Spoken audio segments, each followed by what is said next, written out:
Good afternoon. I'm Jim Glazer, Dean of the School of Arts and Sciences and Professor of Political Science, and it is my honor to welcome you to Constitution Day, an annual event on the Tufts campus. This event is sponsored by the Department of Political Science, by my office, and by the President's office. The law establishing this holiday was created in 2004. Its chief advocate was Senator Robert Byrd, who had been the majority leader and injected an amendment into an omnibus spending bill that changed what was known as Citizenship Day into Constitution and Citizenship Day. We are actually mandated to celebrate it, we being all educational institutions, and celebration meaning some sort of educational programming. And the Department of Education has a rule that ties all federal funding that we as a university receive, and that includes federal grants and federal financial aid going to our students, to our following of this rule. So it is quite pragmatic that we do this. And while I'm not so sure how I feel about a mandate to celebrate anything, I do know that we've had some outstanding speakers over the years, including Carol Rose of the Massachusetts American Civil Liberties Union, Corey Bretschneider of Brown University, Dan Kreider from Brandeis, and last year, Amy Spitalnik, a Tufts alum and the executive director of Integrity First for America, an organization pursuing a landmark legal case against the white supremacist groups that were responsible for the violence in Charlottesville back in 2017. Today we have another spectacular speaker. I'm very much looking forward to hearing his remarks and the question and answer to follow. And I'm very pleased to call on my colleague, Jeff Berry, to introduce Professor Gillian. Jeff, over to you. Thanks, Jim. We're delighted and we're honored to welcome Daniel Gillion to Tufts. Gillian is the Julia, Beren, Platt, and Marc E. Platt Presidential Distinguished Professor of Political Science at the University of Pennsylvania. Gillian was an undergraduate at Florida State and he received his PhD from the University of Rochester. He's been on the Penn faculty since 2009. He's also held research fellowships at Harvard and Princeton universities. His first book was The Political Power of Protest, which was published in 2013. And that was followed by Governing with Words in 2016. Both of these books, I should add, won awards from political science associations. There are too many articles and honors and lectures to also list here, so please take my word for it. His new book, The Loud Minority, which I highly recommend, I read this past summer. I really enjoyed it. I learned a lot from it. It's not only great scholarship, but it's very well written, very readable. And I'm very eager to hear Professor Gillian talk about his research. So eager that I'm going to stop talking now and turn things over to him. I'll be back to ask some questions after he talks for a while. So, Professor Gillian, the floor is yours. Thank you so much, Professor Berry, for having me, and thanks to Tufts University and all involved in bringing me out. It is a great honor to be here and to talk to you a little bit today, especially in these days and times. And so I want to give you a couple of comments, and I want to combine those comments with some visual aids to help you out, because I did dabble on a little bit with some historical analysis and also some empirical analysis so that you can see things up on the screen and follow along with me. But I want to lay out some of my ideas of protest in America today. So let's go ahead and jump right on into it, if you will. I'm going to talk to you a little bit today about the loud minority, why protest matters in American democracy. And in looking at protests and why it matters in American democracy, I want to go over what I'm going to talk about in really 6 points, talking about how the motivation, introduce you to my theoretical perspective, and then walk you through each stage of the electoral process. First, I just want to say this. When you look back at this summer, you say to yourself, whoa, what a summer, especially if we're thinking about protest activity. I'm thinking especially about the incidents with George Floyd, the officer with his knee on George Floyd's neck, then leading to his death, led to an explosion of protests in America, in which many individuals came out looking to push back not only on police brutality, but looking to try and bring about racial equality in America. Now, some didn't view this as being a moment of progress. Some actually thought that these protests were going to be ignored by America and will be eventually ignored later on in the electoral process. Our president, for example, put forth notions of law and order in the silent majority standing against these protests. Now, that term, the silent majority, has roots in another president's rhetoric, and that's Richard Nixon. Nixon introduced us to the silent majority around the late 1960s. He was here giving a discussion about why we should leave troops in Vietnam. And one of the explanations that he gave was dealing with the host of benefits for the United States. However, he anticipated there being some pushback. He recanted an encounter that he had with a protester that had a sign that read, "Bring the boys home."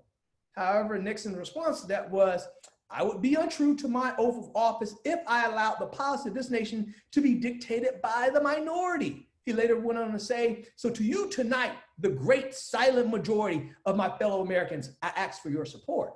Now, we know that the term silent majority had a racial bend to it. The reason for that is because Black and Latino soldiers were coming home in this nation in body bags disproportionately to other racial and ethnic minority groups in the military. Martin Luther King went as far as encouraging young Black men in the movement to not join the military. So the term silent majority fell out of use until we saw it again later on with none other than Donald Trump. He brought it back. We saw it in 2016 when he was on his way to Arizona. He says the silent majority is back. We also saw it in Alabama. He said in 2015, "We're going to have a wild time in Alabama tonight." You know, what's really interesting is that slogan, silent majority, and also the sign could be sold and bought on Amazon for the low price of $13.35. And then from what I hear, it was a great sign with sturdy material. People gave it 3 thumbs up. But this notion of silent majority was manifesting itself throughout America. It wasn't the fact that the president just spoke negatively and thought negatively about protest movements and introduced this notion of silent majority, but he also had, it seemed, a major vitriol towards protesters. In some remarks he said about a protester, maybe he should have been roughed up. Referring to another protester, he said, "I'd like to punch him in the face." And for another protester, he called him nasty as hell. It makes you question whether or not protest is having the anticipated effect it's supposed to. Actually, many have doubted the notions of protest and the ability for it to bring about change. You know, Heller, writing for the New Yorker, put forth an article entitled, "Is there any point to protesting?" That would seem very dubious here. Other scholars and political pundits have written for major outlets, media outlets, such as the New York Times. We had one writer who questioned whether or not individuals should be protesting the flag in the NFL. He suggested maybe they should wear t-shirts or something. Even protesters themselves have questioned the ability of protests to be influential. Writing in The Guardian, White says, "The people's sovereignty is dead, and every protest is a hopeless struggle to revive the corpse. It's time to try a different method." Maybe the best person pushing back on protest comes from Marc, who says that protesting, acting up, and acting out will not do it. The age of movement politics is over, at least for now. We need no more marchers. We need more mayors and governors and state legislators in members of Congress. It makes us question whether or not protest can be a driving force of change. Well, I believe that it can, and I believe that protest matters. And the way in which it matters is through our elections. Now, give me a moment to explain this to you. The loud minority, those are individuals I consider to be protesting, is actually communicating and speaking to the silent majority, the individuals at home. There isn't this line drawn in the sand in which they don't speak to each other. Rather, they communicate with one another. And as a consequence of communicating to one another, they inform each other of the issues of the day. So protest is really very informative to people. And it's informative specifically to the voting electorate and not the public as a whole, just those who's going out to vote in elections, because when individuals go vote, they now have to consider what's going on in America, and they use protest to make these decisions. Also, when they are looking at protesters, looking at now the silent majority, when the public is looking at protesters, they sometimes sympathize with the protesters if the protesters match up with their ideological beliefs and their ideological perspectives. You're a Democrat, you're likely to look favorably on liberal protest. Conservatives look favorably upon conservative protests. Thinking of protests in this way, I can argue that gone are the day when someone looks at a protest and they think, well, that's an issue of dealing with education, or that's an issue dealing with money and finance. But rather, they look at each protest and say, that's a liberal issue, that's a conservative issue. In many ways, the onlooker sees protests revolving around the ideological bubble. And looking here at my conception of this, liberal protests, Black Lives Matter movement, March for Our Lives, the women movement, they often illustrate similar perspectives, those dealing with equality. If you look at the conservative side, movements like the Right to Carry, pro-life movement, and Christian right, they're looking for more traditional perspectives, and they echo similar sentiments with each other.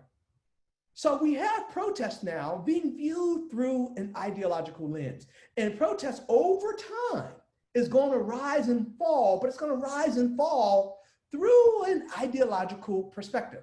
Here's a look at various protest movements over time: racial discrimination, prisoners' rights, political figures, all liberal democratic protests.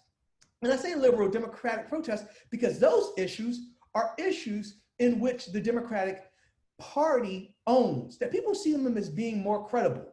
Other issues like anti-NAFTA, anti-immigration, anti-crime are more conservative ideas, and the Republican Party are known to be more credible on putting forth these claims here. If you look at the average protester, if there's no protests occurring in America, there's no liberal protest, there's no conservative protest, then the average voter basically stands in the middle. They're not informed on what's taking place. However, when liberal protests arise, then liberal voters are likely to be mobilized and move in the direction of the issues the protesters are putting forth on that liberal side. The same takes place on the conservative side. When you see conservative protests, conservative voters, they move in the direction, they're mobilized for that particular movement. Conceived in this manner, protests should impact our democracy by impacting each stage of the electoral process. Now, I'm talking about this, trying to theorize. Others, I think, have somewhat speculated. Let's move beyond the theories and the speculation and see what takes place.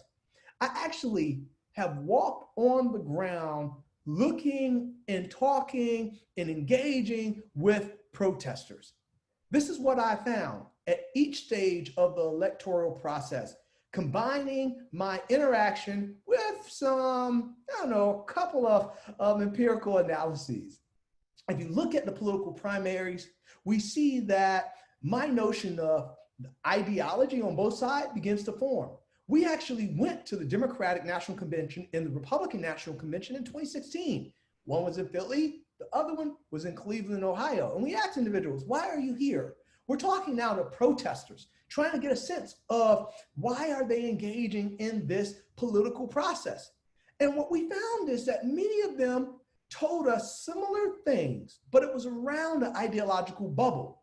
These are some of their signs. And if we ask what they had to say on why they were here, well, we see that there's overlap between individuals who are protesting for Black Lives Matter, healthcare, women's movement. We see this big blob here in the middle, liberal protests. On the skirts here, we saw very much conservative protests. And we saw the mentions matching up with one another, like less taxes, pro-religion protests, giving us credence to this ideological leaning for protest. If we look at campaign contributions, we saw that protest was also linked to how individuals donated money. Now I have to stop here. Individuals oftentimes don't think that protest can actually influence campaign contributions, but if you look at two cities in the years 2016 to 2018, Phoenix, Arizona, and Portland, Oregon, we see this impact. Now, you don't think of Phoenix, Arizona, and Portland, Oregon as being the Mecca to have protests. But in 2015 and 2016, and leading up to 2018, if you looked at protests throughout the nation, there was on average around 8 liberal protests in a zip code. However, in Phoenix, there were 138 liberal protests. In Portland, 126 protests. Now, on average, any zip code is going to give out roughly around $14,000 to political campaigns. For Phoenix, Arizona, we saw $36,000 go out of this zip code and various zip codes in the area to the various Democratic candidates running throughout the United States. $60,000 went out of Portland, Oregon. Just to illustrate where they're going here, from Phoenix, we see money being donated in places in Miami, in Pennsylvania, and San Francisco. If we look at Portland, Oregon, we see it going to a host of different places in Long Beach, San Antonio, Cincinnati, you name it. And so there is this strong connection between protests occurring that's liberal and campaign dollars leaving out of that area to impact the coffers of Democratic candidates. What about voter turnout? Now, voter turnout is an interesting thing to look at, especially when you look at Black Lives Matter. I actually want to look at Black Lives Matter in 2015, because in 2015 and 2016, individuals believed Black Lives Matter had no impact because Trump was elected into office. They're like, that doesn't match up well with my conceptions of success. The reality, though, is that if you look at Black Lives Matter, we do see some form of influence. Now, keep in mind, Black voter turnout was down if you go from 2012 to 2016. It's down pretty bad, likely because President Obama was not on the ticket. Actually, Black voter turnout dropped to around 1.2%.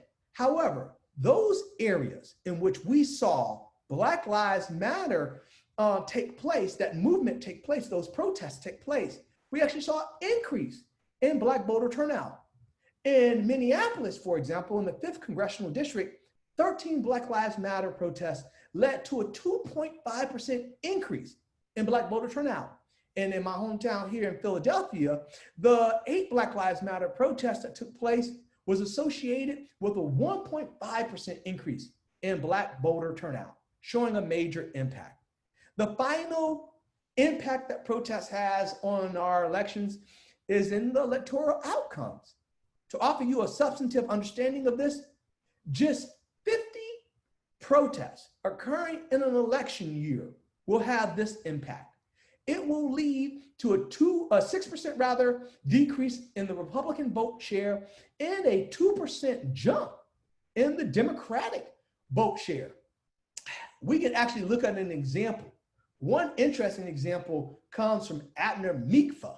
Here is a politician who ran for office in 1966. He was unsuccessful. He ran again in 1968 and he won. Why? What changed? Well, in 1966, the civil rights movement descended upon Chicago and there were a ton of protests pushing back against Vietnam War from 1966 to 1968. Abner Mikva was very much in those movements. He was helpful for individuals in bailing them out of jail because he was also an attorney. And he was helpful in terms of putting forth important issues. He was able to win in 1968, even though many believe that violent protests and the law and order campaign that Nixon was putting forth led to him coming into office, thus indicating protests were unsuccessful. That's not the case. You gotta look at protests in each specific area. Based on what I've talked to you about today, protests having an impact at each stage of the electoral process, I have no choice but to say that protests are the canaries in the coal mines that warn of future political and electoral change. If I'm looking at the elections, looking ahead to 2020, I think that we're going to see a major change. And I think that change is going to come with a major wave, and that wave is probably going to be blue. Thanks for hearing me out. I'll go ahead and field some questions right now.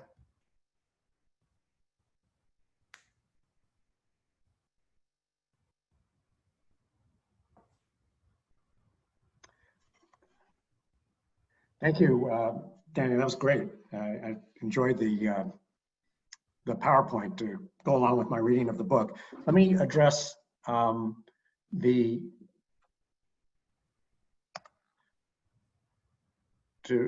audience and tell them that the Q&A is going to go in two stages. First, I'm going to ask you some questions for my reading of the book.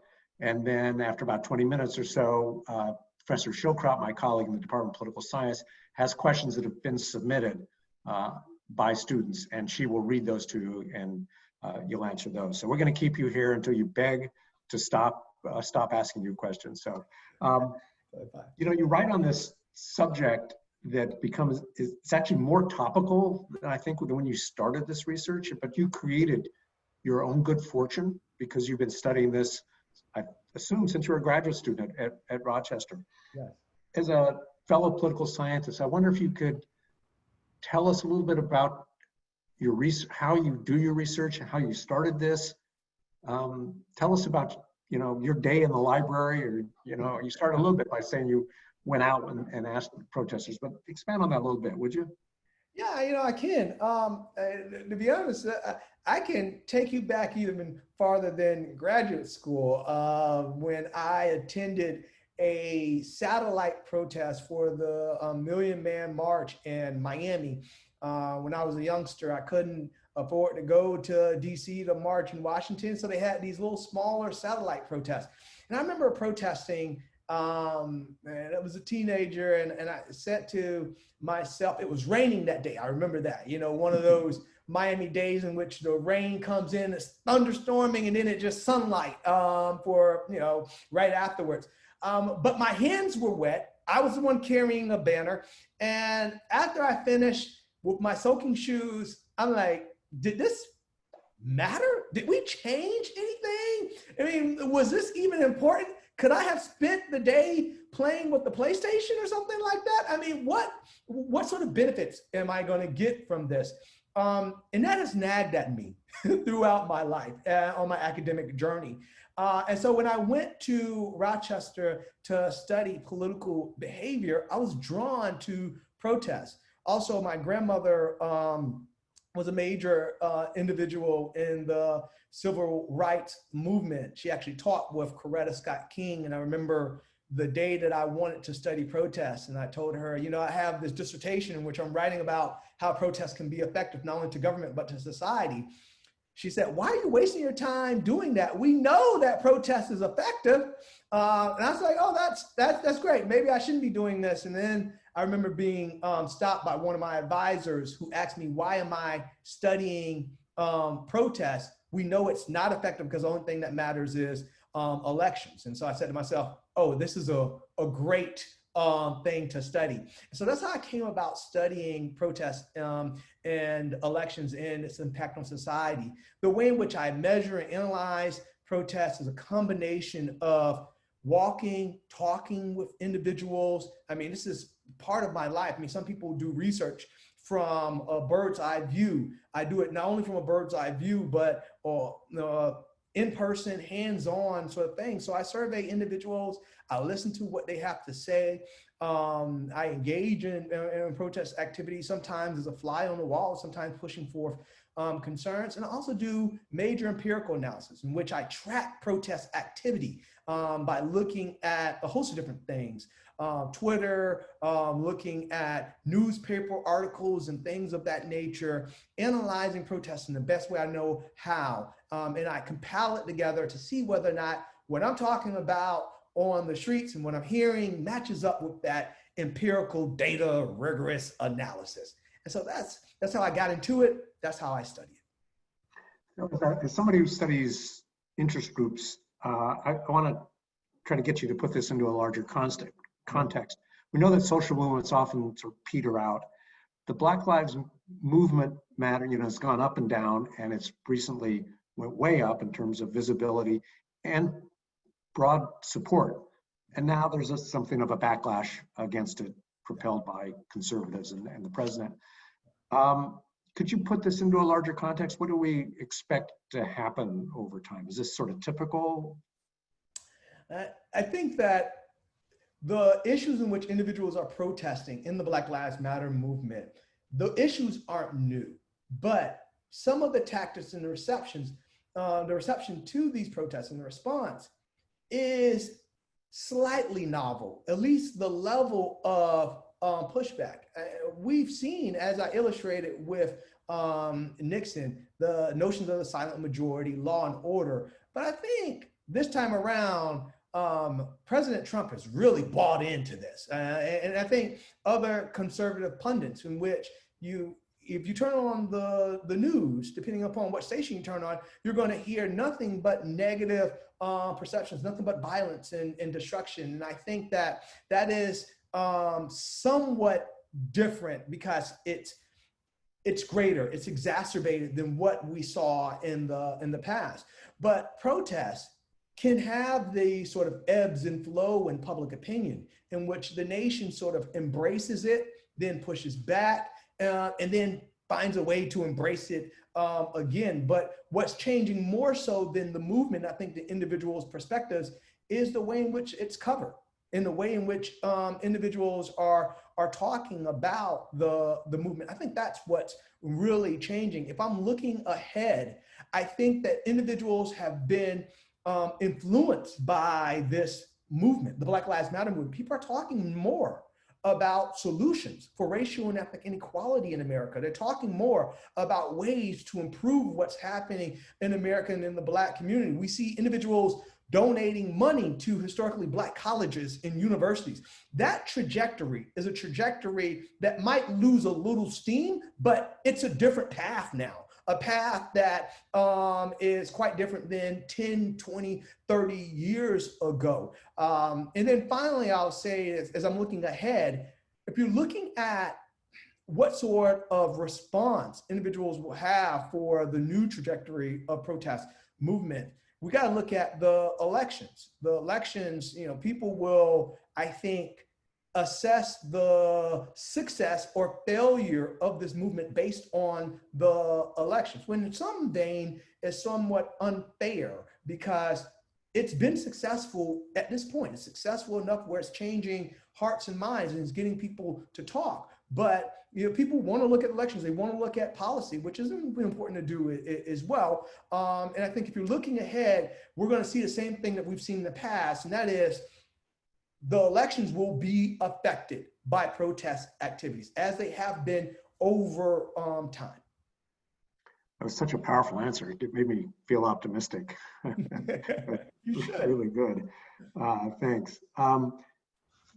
Let's talk a little bit about tactics. So I'm wondering about the way Black Lives Matter framed these protests as a movement to defund the police. And I wonder if that was a strategic error because it conjures up dialing 911 and nobody answers the phone, and it gave an opening to the president and conservative Republicans. On the other hand, was that necessary because you really had to drive home the point that the police were the problem? I think that if you look at the notions of defund the police, you can interpret many things from that. And even within the Black Lives Matter movement, I don't think there's a universal sort of interpretation of that, talking about those who would be considered the leaders and those who would buy into the message and those who are onlookers who see a favorable position in that in that slogan. So you have multiple individuals coming to the table looking to achieve the same goal, and that is decreasing police brutality, making sure there's racial equality. And one way to go about doing that is to reassess and reform police departments. And so some people might see defund the police as eradicating the police department altogether. But I think that's a small minority of individuals who are supportive of the Black Lives Matter movement. The notion of defund the police really is about changing the institutional structure of the police department, incorporating more people in that police department who are from that community, who have those lived experiences and know how to interact and react to situations that might be contentious or situations that present hostile scenarios. And so it's about reforming, reallocating, reshaping the police department. For many, that is what defund the police is about, not about eradicating police in America, though you could have strings and tentacles of the movement that say that. This is also, should say real quickly, this is one of the issues when you have protest movements in America, is that you're bringing multiple people in with different perspectives, and it's hard to get one specific message. You know, gone are the days where you had a leader in a movement driving the narrative. With King, you had him driving the message with the civil rights movement. How with the Black Lives Matter movement, there isn't just one individual. Everyone is contributing in the way that they see fit. And it might be shining flashlights in the sky. It might be posting a black square on Facebook. It might be going out and engaging in protests. And so the same can be said with defunding of the police and taking different perspectives, but all moving in the same direction. I really agree with you that the first step is really to make police departments look like their communities. I think that's, they've not done a very good job of that. Part of that's the police unions, we know. No, for sure. And more needs to be done in that avenue. Yeah. So let me flip this around a little bit. So if Vice President Biden wins in November, do you expect a significant amount of conservative protests to hit the streets, which is a little disturbing because they carry guns, or some of them carry guns. So it's not quite the same as Black Lives Matter, people carrying banners and signs, but carrying guns is scary. Yeah. No, that can be pragmatic, with some of those tactics, which can lead to an even more hostile situation. But if Biden gets into office, I absolutely expect there to be conservative protests. And to be honest with you, there should be conservative protests. I see protests as being part of the democratic process. As much as, us as political scientists who might study protests don't see it as such. You might see it as those are the crazies out there. But the reality is that in a democracy, individuals put forth their perspectives and the political elites are supposed to take those perspectives in, at least in a representative democracy.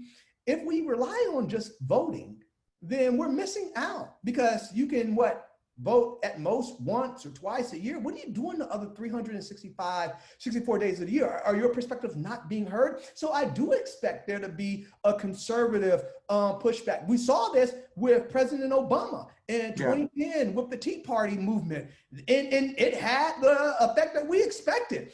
Obama said, hey, after the seat change in the House, moving more to the conservative side, we received a shellacking. And that's the beauty of American politics, the beauty of American democracy, is that from time to time, the pendulum swings. It swings to the Democratic voices, the liberal voices, and then it swings to the conservative or the Republican voices. And it mobilizes individuals so that we're not just locked into one ideological approach. Now it has swung to the Democratic side, and I bet if Biden gets into office, it's going to swing to the conservative side. Yeah. Um, One thing it really made an impact on me when I was reading your book is that you argue that protests have more impact when they're aimed at the local level. And I wonder if you could wax political science-y to explain what it is about local government that makes it more receptive to protest, if that's the answer. I'm not sure that is, but could you expand on that a little bit, Daniel? Absolutely. Absolutely. You know, this is one of the interesting phenomenons that I obtained by walking and talking to people. And that wasn't in the scholarly work. Think about it for a moment. If you are a politician in Miami, what do you care about? You care about the people in Miami. You care about Dade County. You care about the 305. You know, you do care somewhat about what's going on in Philadelphia and LA, but if what goes on in Miami falls by the wayside, you're likely not going to get into office.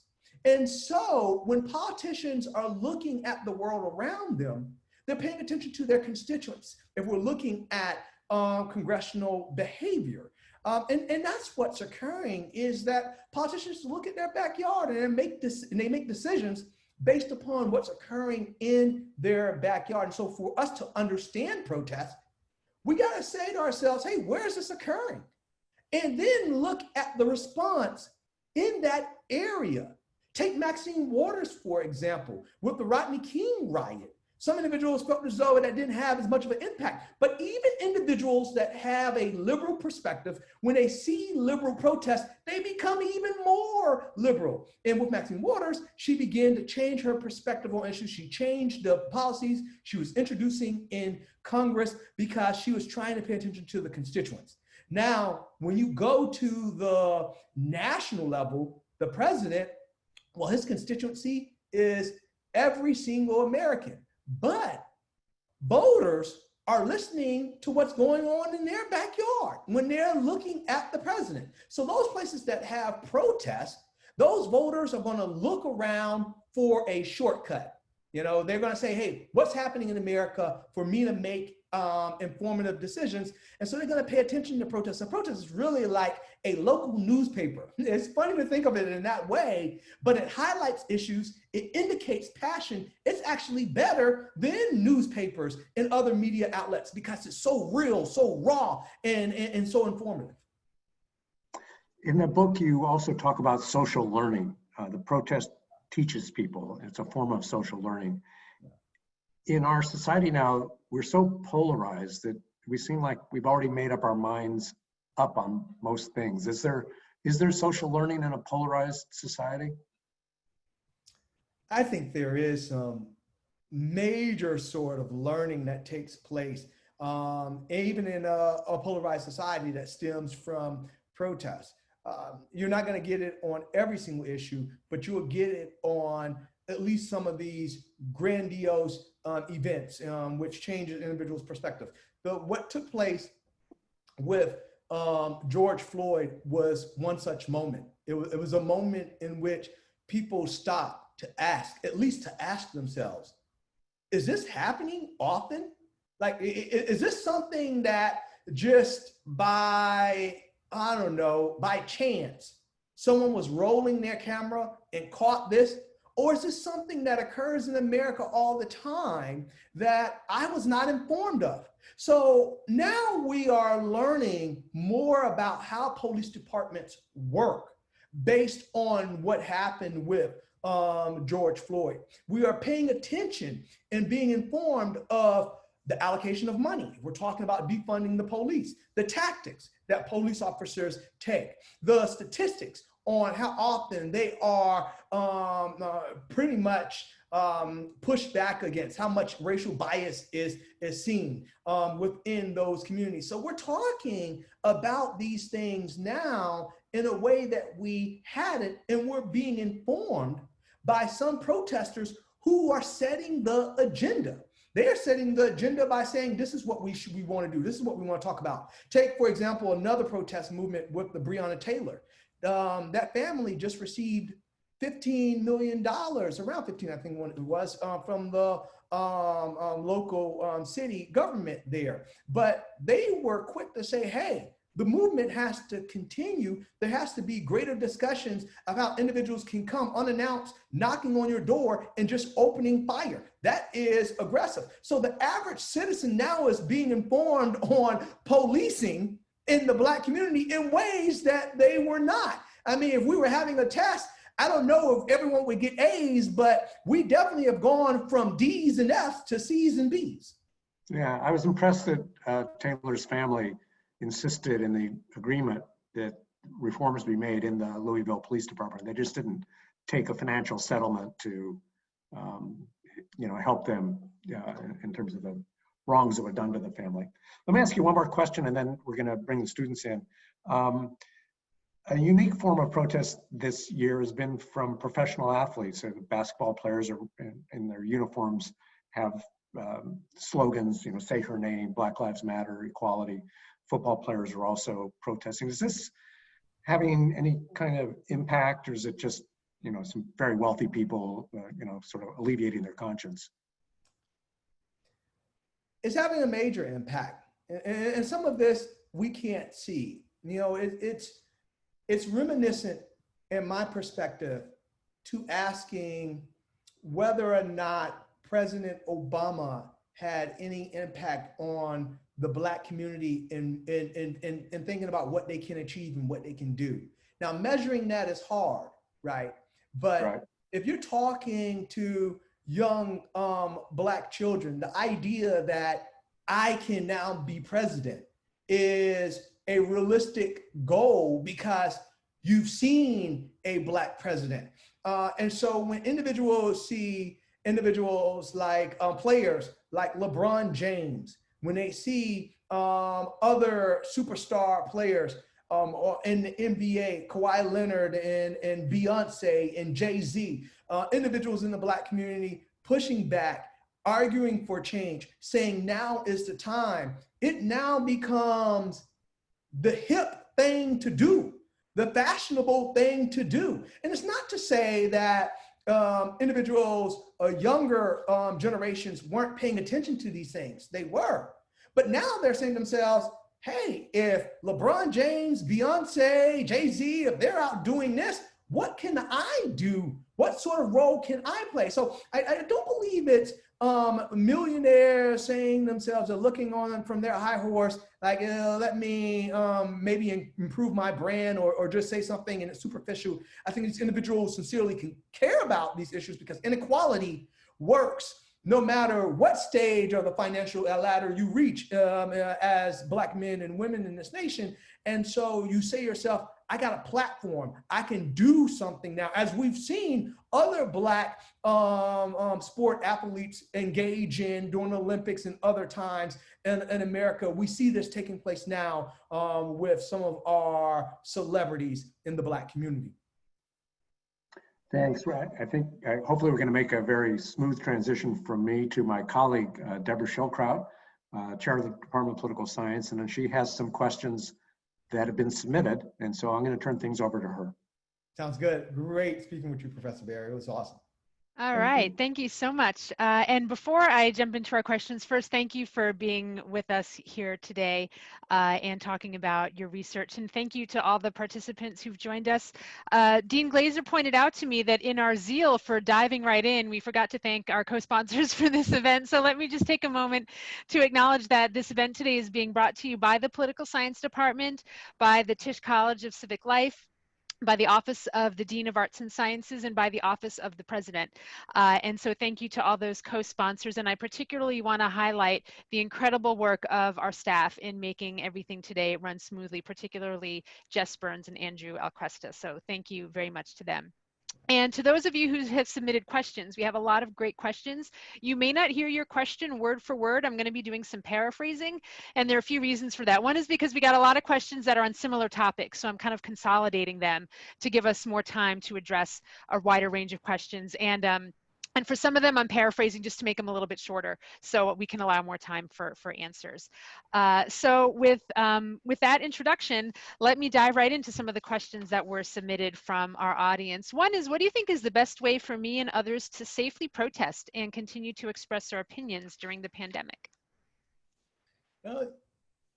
every person should protest with their own level of comfort. And if you're not comfortable being in a crowd with individuals, some of which might be wearing a mask, some might not, and even while you have a mask on, then that might not be the best way for you to go out and express yourself. And you can express yourselves in other ways, signing petitions, phoning representatives as notions of protest. There's even aspects of boycotts taking place, which is really took place over time in these last couple of years, which is you don't buy something because you might not like what that CEO or that company has done around a particular issue. So there are ways in which you can go out and put forth your concerns that doesn't involve you actually hitting the streets. Now, if you feel comfortable going out and protesting, nowadays there's a protest happening basically everywhere. There's protests occurring at least within 90 miles of you that allow you to go and protest. And if you want to hit the streets, there's nothing wrong with organizing your own protests on issues that you care about. So there are ways to do it. And if compelled, I encourage you to do it, to put forth your voice. Finally, I'll say, if you can't do any of that, make sure you go vote. If all else fails, go vote. Whether you're showing up in person or mailing in a ballot, just make sure, regardless of who you're voting for, make sure you engage in that political process. Great. And so your answer about thinking about alternative ways to get involved gets to another set of questions that we had, which is with new technologies like social media, how do they impact that type of activism compared to the types of protests that you've examined? What about digital forms of protests, things happening on Twitter and that sort of thing? That's a great question. So if you look at previous protests, many of those protests are sometimes being shaped by the major newspapers and the narratives that they put forth, or the nightly news. And so you're at the mercy of those editors and those producers, because they're gonna cover the protests in the way that they see fit. There is still a lot of word of mouth that takes place among protesters and individuals in the community in which they can hear perspectives. But there is a fair amount, or was a fair amount, of the media driving narratives.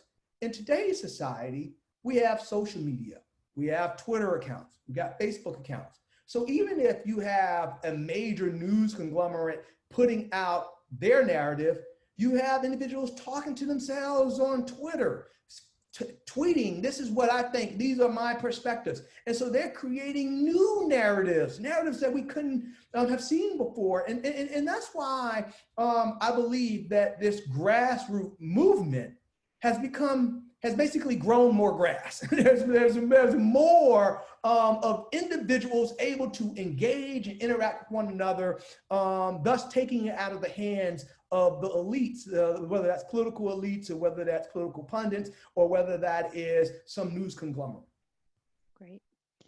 And we had a lot of questions come in about protest tactics and around the issues of violent versus nonviolent tactics.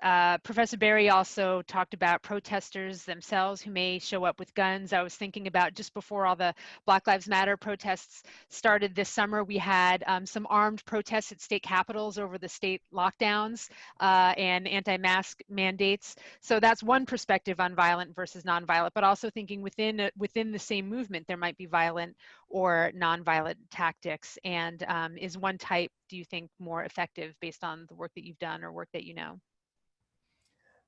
Violent protest is a big question. It's an interesting one that you have to look at it from multiple perspectives. So when I want to stop and put forth this sort of premise. When I think about violent protests, I'm not just thinking about the protesters. I'm also thinking about individuals who are regulating and governing that protest or overseeing that protest, referring now to police officers. So violence can come in a way in which we see individuals engaging in rioting, individuals burning buildings, individuals probably carrying AK-47 to a state building. But it can also come in the form of police officers shooting rubber bullets, police officers putting forth tear gas and things of that nature. So when I think of violence in that broader context there, I think violence bring salience to an issue because it forces people to take notice. This is what's going on. And if that violence is more on the side where police officers are engaging in violent behaviors to protesters, then individuals are likely to gain sympathy for the protesters. And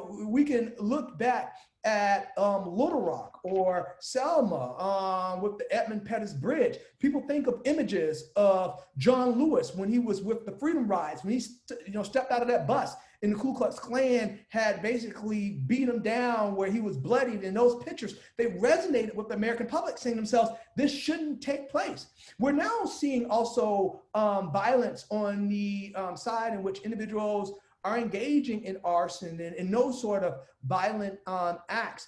I don't think those acts are as helpful to bring about success in the movement because people begin to push back. That being said, individuals have passionate concerns that they want to put forth, and sometimes they don't come out in the cookie cutter form of just peaceful protest. It sometimes come out in another form. And though I'm an individual that definitely does not advocate for those violent actions, I do sometimes understand individuals' passions. They're what Maxine Waters would call righteous anger taking place. So in your research, does the ability of protests to affect electoral behavior, does this work on both sides? Somebody wrote in, white supremacists are also loud minorities. How does their influence compare to protests on the more liberal side of the spectrum? Protest is a political tool. It is not the case that someone has a complete monopoly on protest.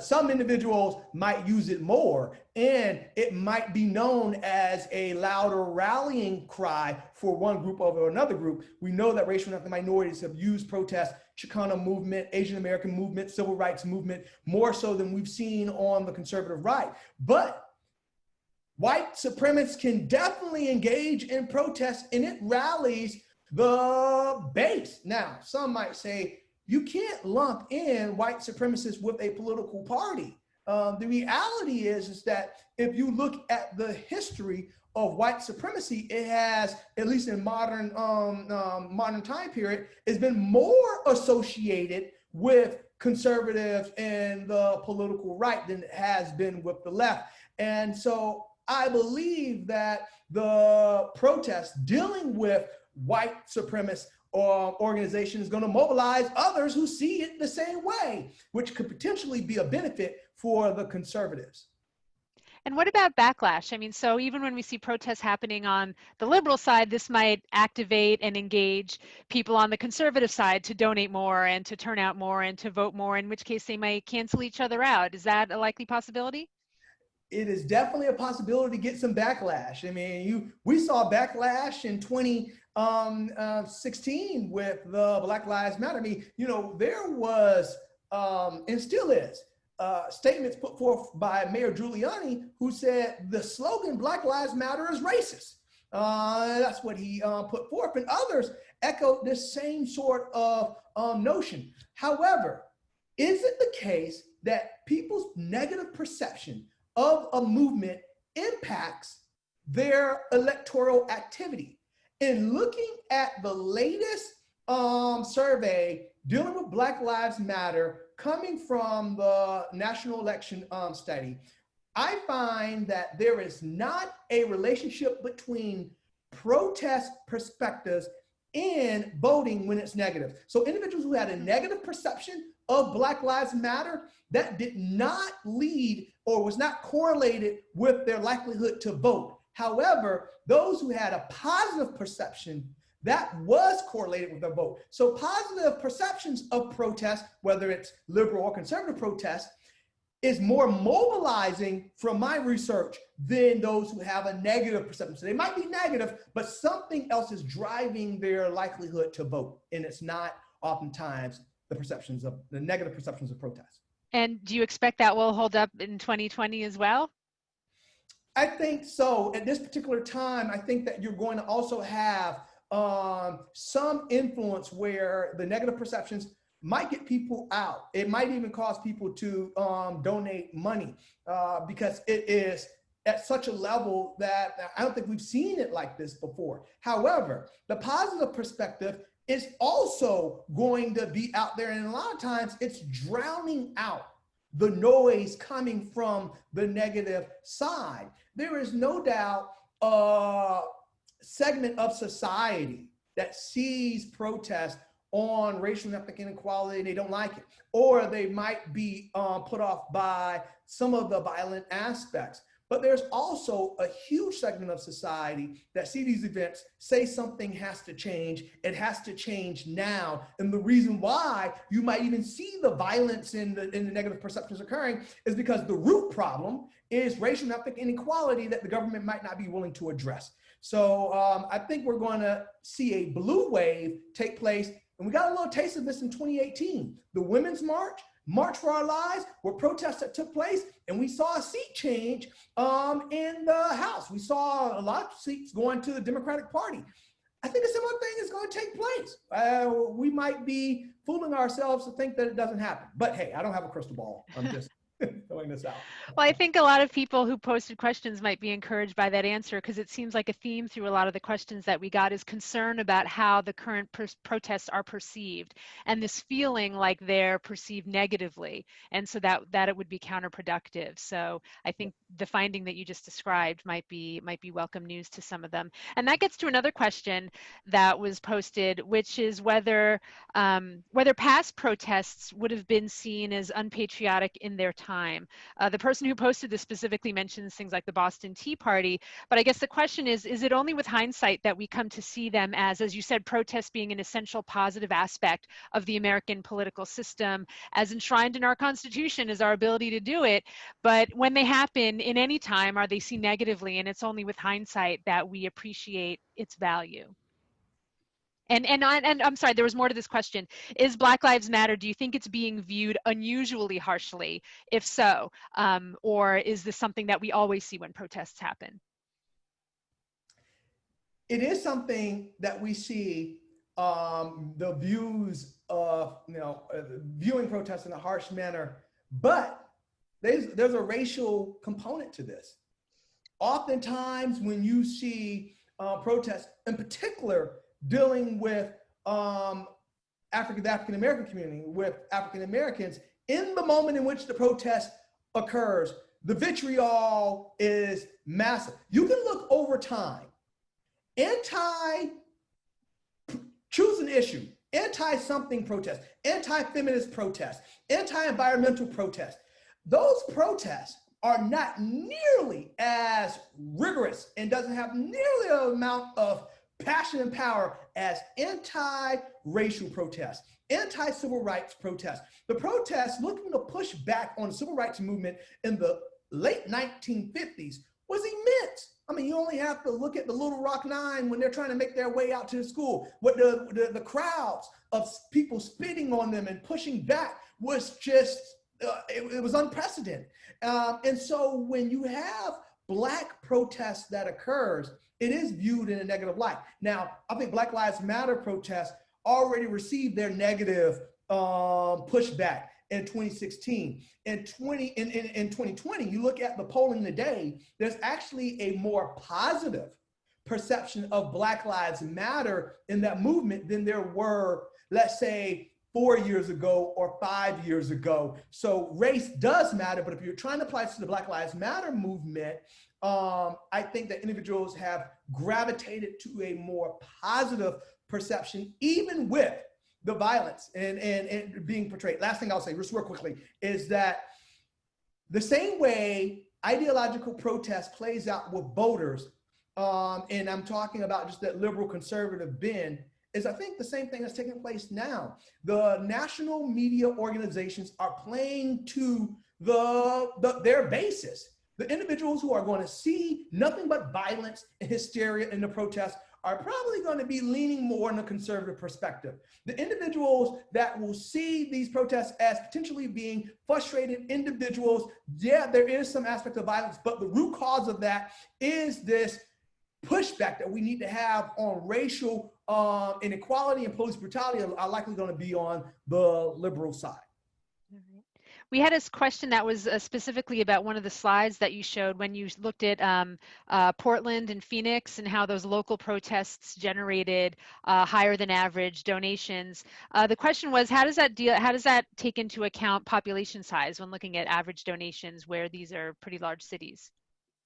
That's a great question. That's someone who want to know the nuts and bolts, and I'm here for it. What I do is I show you the simplified version, but behind the scenes, what I'm doing is I'm running a regression model, in particular, an autoregressive distributed lag model that accounts for a host of different factors, including things like the amount of money a community has, or the population size of that community, or the contributions that that community had, the community gave in the past. So I put those in as control variables to see whether or not there are other explanations on why people donate or why a community donates. And those factors matter. The size of a particular city, it matters. The amount of money, how wealthy a city is, that also matters. But that does not take away from the fact that protest also matters. So they exist together: size, wealth, and protest activity. Great.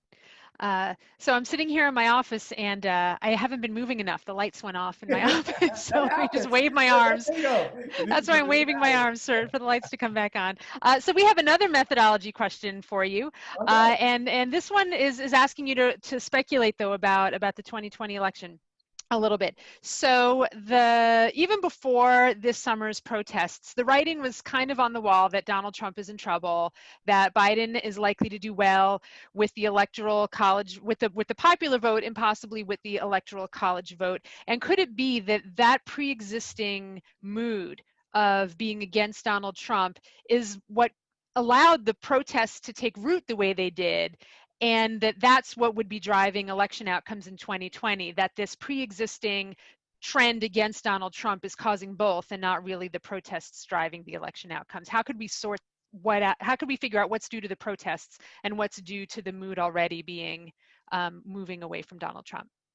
Yeah, that's a good question. And to answer that question, we need to make sure that we are looking at the entire electoral process. That's the best way to tease out these things. So one thing that I do is I try and look at everything.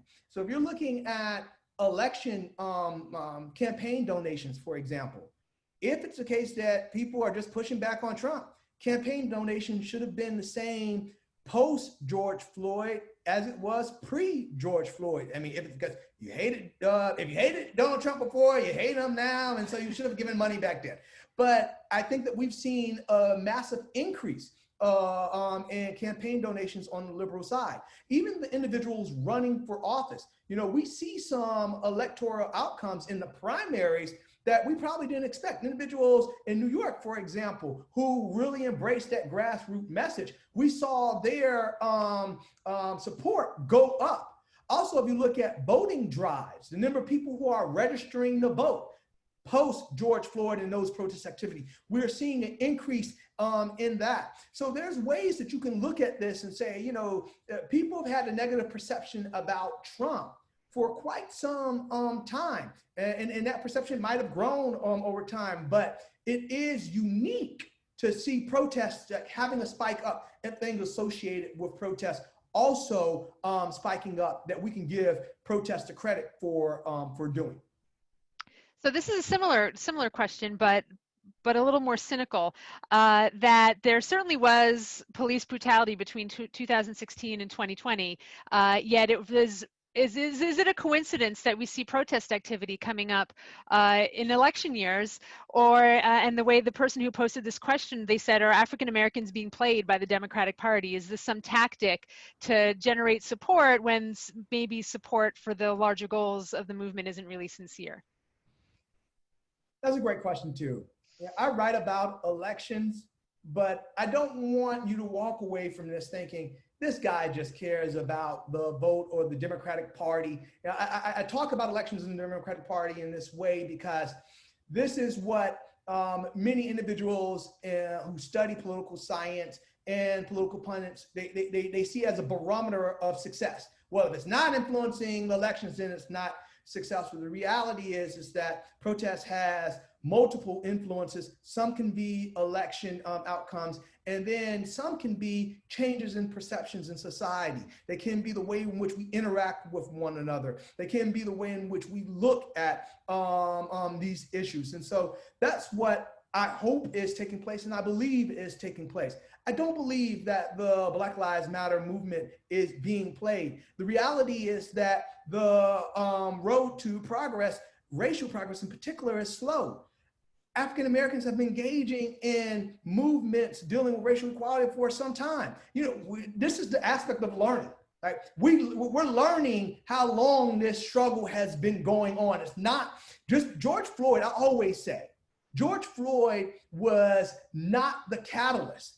It was the crescendo of protests that has occurred in America around race. And so if it's an election year, it just so happened that the George Floyd protests happened during the election year, but you had protests before George Floyd. I can read you a long list of all the individuals who have died by the hand of police officers in which individuals have come out and protest against. So I don't think that they're being played, but I also believe that the Democratic Party is capitalizing on it. In the same way when you have the anti-lockdown protests, Donald Trump is coming in to capitalize on it. And they, as a political strategy, should, because it'll mobilize. But the reality is that the individuals in the Black Lives Matter movement, this isn't the first time, this isn't their first rodeo, and the influence is deeper here just because of that crescendo, and the elections are also coming up.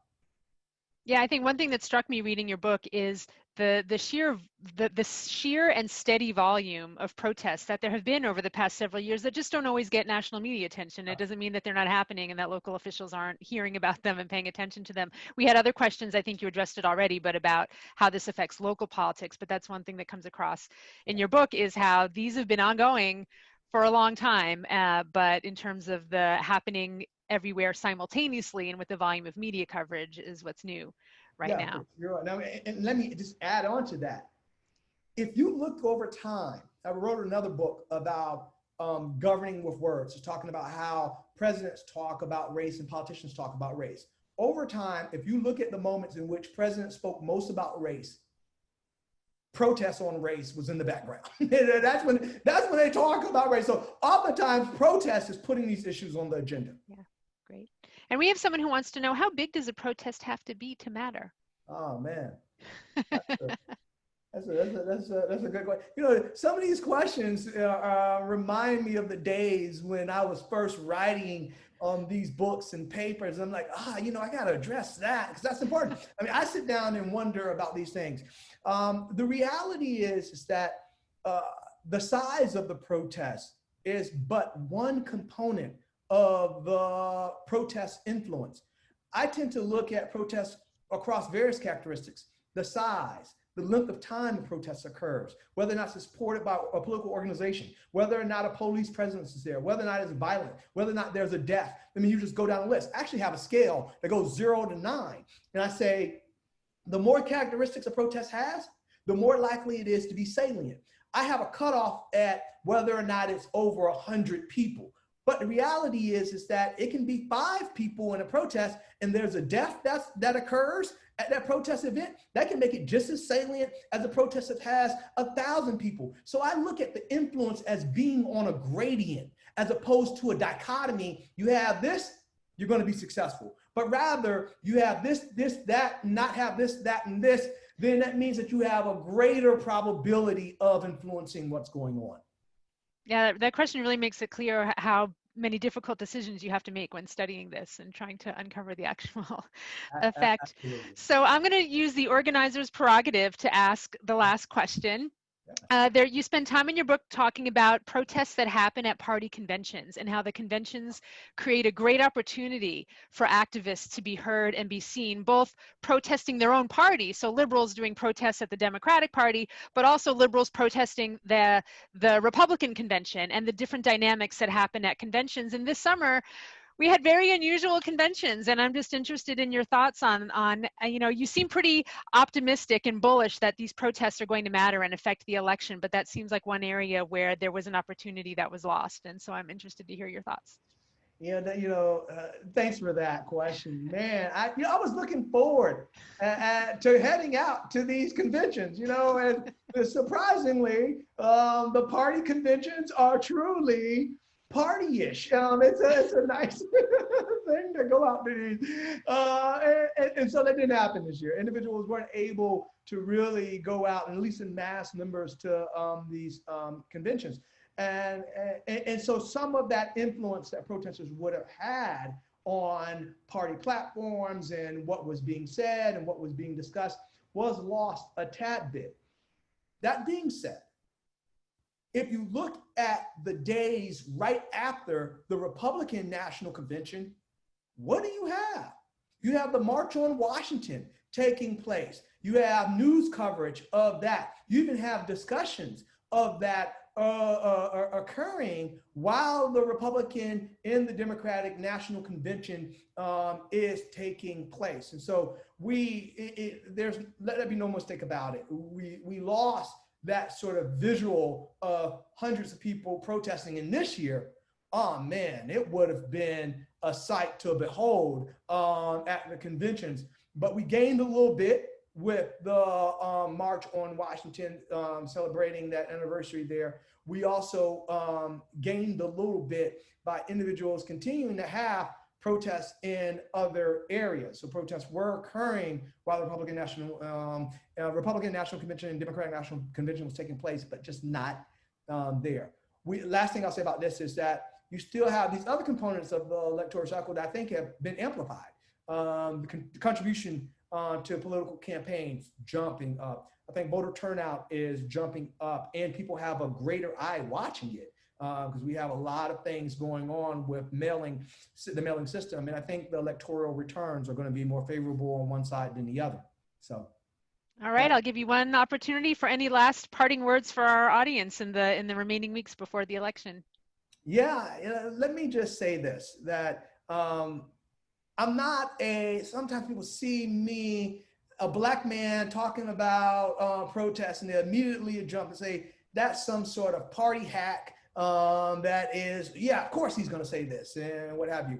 I think that protest truly is a part of our democratic process, whether it's conservative protest, whether it's liberal protest, it is able to influence what's going on. The boogeyman under the bed that protesters aren't speaking to average individuals, so they see things differently. That boogeyman, that line drawn in the sand, is not true. I flashed the flashlight underneath the bed and it doesn't exist. But, we're all in this together, part of this democratic process. And I'll leave you with this final statement that indeed, as I've said before, protests are the canaries in the coal mines, and they warn of future political and electoral change. Perfect. Thank you so much for taking the time to be with us today. I know that this is going to be on a lot of our minds in the coming weeks leading up to the election. So thank you again for taking time to be with us today, and congratulations on this scholarly achievement. And thank you again to all of our co-sponsors and to all of the audience members who joined us today. And I wish you all a happiest Constitution Day. Thank you. Thank you for having me. Appreciate it.